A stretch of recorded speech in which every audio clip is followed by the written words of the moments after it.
Hello everyone, welcome back to the channel and welcome back to another Pokemon video. I've been collecting Pokemon cards for over 7 years now, and over time I've accumulated a pretty decent sealed collection. The Pokemon market basically has 3 categories: singles, graded cards, and now sealed product. Whether you have sealed product in your collection because you want to hold on to it, you believe it's a good investment for down the road, you want to use it as a trade currency, or keeping it for display purposes to display on your shelf, or if you're like me, basically obtained it by an accident and forgotten about it all these years by leaving it in a closet. And that is how I basically got my sealed collection, by forgetting about it in a closet all these years later.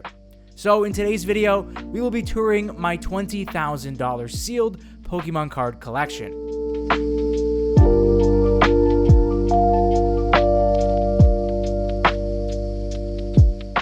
If you love Pokemon, consider clicking that subscribe button and click the bell to stay notified on all upcoming new Pokemon card content.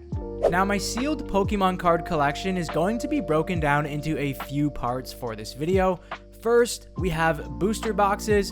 Then we have Elite Trainer boxes, Ultra Premium collections, collection boxes, and everything else. Starting with the booster boxes, unfortunately I only have 3, as over these 7 years of collecting Pokemon cards, I've opened a lot of booster boxes, and the 3 that I do still have kicking around will be Journey Together, Destined Rivals, and Phantasmal Flames. I would say out of the 3, Journey Together is the less significant out of the 3 options here.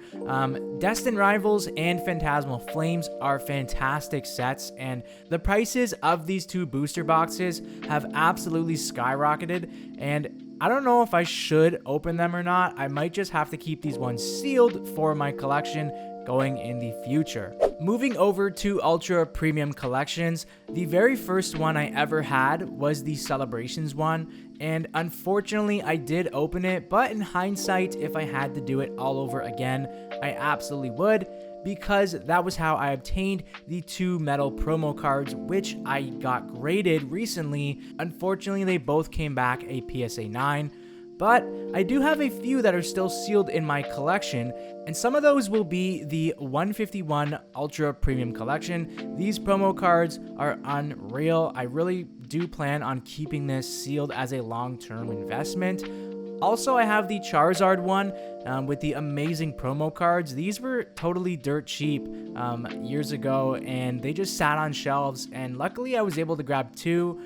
One to hold and one to open, and this was way before the whole sealed hold mentality came into play. I just really wanted to have this as a display option, and I'm really happy that I did that. I do also have the Mega Charizard Ultra Premium collection. In terms of display purposes, this one's not really my favorite to look at. I do love the mat that it came with, but the promo cards for me are lacking. I might actually open this one up. I'm not too sure about it yet. This one for me is definitely the lowest on the totem pole in terms of ranking the Ultra Premium collections. I also have the Prismatic Ultra Premium collection. Unfortunately, when I received it in the mail from the Pokemon Center, it actually has a slight tear on the side, so technically it doesn't count as sealed, but I've never actually opened it before, and I'm not really too sure what to do with this product. Moving over to Elite Trainer boxes, I have 14 total, and a few of the ones that really stick out to me will be the Pokemon Center Brilliant Stars. Also, I have the Pokemon Center Celebrations Elite Trainer box. This one for me is definitely my favorite in terms of display. I just love the shape of it as well, and they haven't done this ever since. I really hope that for the 30th anniversary that Pokemon decides to bring this back. Another Pokemon Center Edition one I have is the 151 Elite Trainer box, and upon doing research for this video, I was totally shocked at how much the 151 Pokemon Center Elite Trainer box is going for. This thing is absolutely crazy in terms of price. It is definitely a nice ETB, but it's definitely not one of the better ones in my opinion. And then I also have the Pokemon Center Fusion Strike Elite Trainer box, and Also, while getting footage for this video, I stumbled upon an opened case of Fusion Strike Elite Trainer boxes from the Pokemon Center, and that was really painful. A few more special edition Elite Trainer boxes that I have are the Pokemon Go Elite Trainer Box Plus from the Pokemon Center. That is absolutely awesome. Pokemon Go is definitely an underrated set.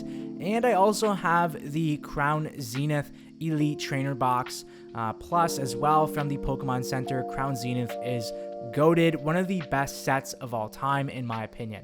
But in terms of regular ETBs, I have the Fusion Strike one and Evolving Skies. I do plan on getting the other version of this with the Vaporeon, I believe, on the box there. I also have a Vivid Voltage Elite Trainer box, Shining Fates, Silver Tempest, and that is one of these sets I am trying to master right now. I am one card away, and of course, it is the Lugia V, the alternate art there. One card away, and that is the one card I am missing. So I definitely do not want to open this because the odds of me pulling it from a Elite Trainer box are really slim. I also have a Surging Sparks Elite Trainer box. I have a regular Celebrations Elite Trainer box, and I have a regular version of the Pokemon Go set Elite Trainer box too. Personally, I like displaying Elite Trainer boxes a lot more than displaying booster boxes. I think that displaying Elite Trainer boxes really showcases more of what the set is all about opposed to a booster box, and they are bigger and they are just really nice when you stack them together or just have them singled out on their own. Moving over to some Pokemon Go sealed items, I have the Snorlax tin, the Pikachu tin, I have the set of Charmander, Squirtle, and Bulbasaur, the pin collections there. I do plan on getting these graded in a PSA 10. I just have to find the perfect copy of these raw. I do have 3 of them in my master set of the Pokemon Go in my binder, but I don't want to pull those from the master set to get them graded. I also have the premium collection of the Radiant Eevee. This thing is absolutely awesome. This too is a card that I'm looking for in a PSA 10. I should have bought it months and months ago when it was $200. Now it's probably around $400 for that Radiant Eevee in a PSA 10. But I'm going to keep this one sealed as it is a nice display here on the shelf.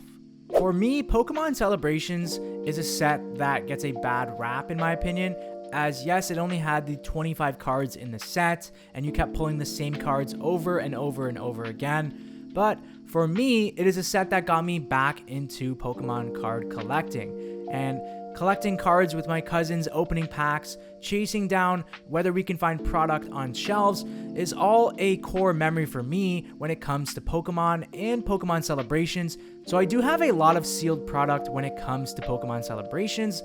As mentioned before, I have a regular ETB and a Pokemon Center ETB, but I also have the Zacian Level X Deluxe Pin Collection here.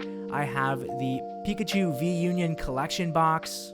I have the V Memories box with the Dark Sylveon and Lance's Charizard, which is absolutely awesome. There is some Evolving Skies in here. I am really tempted to open this, but I think I'm going to keep this sealed.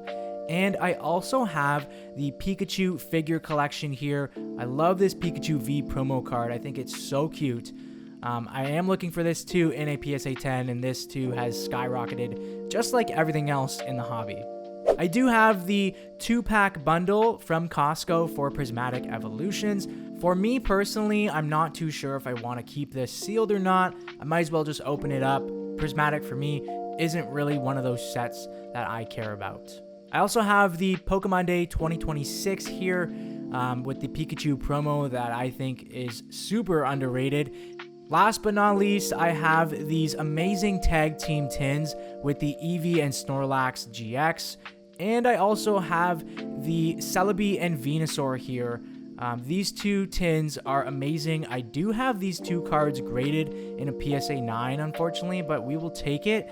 These tins are so cool. I did have the Pikachu one. I did open it to get the promo card. Well, that's pretty much it for my $20,000 sealed Pokemon card collection. What was your favorite part of this collection? Let me know down in the comment section below.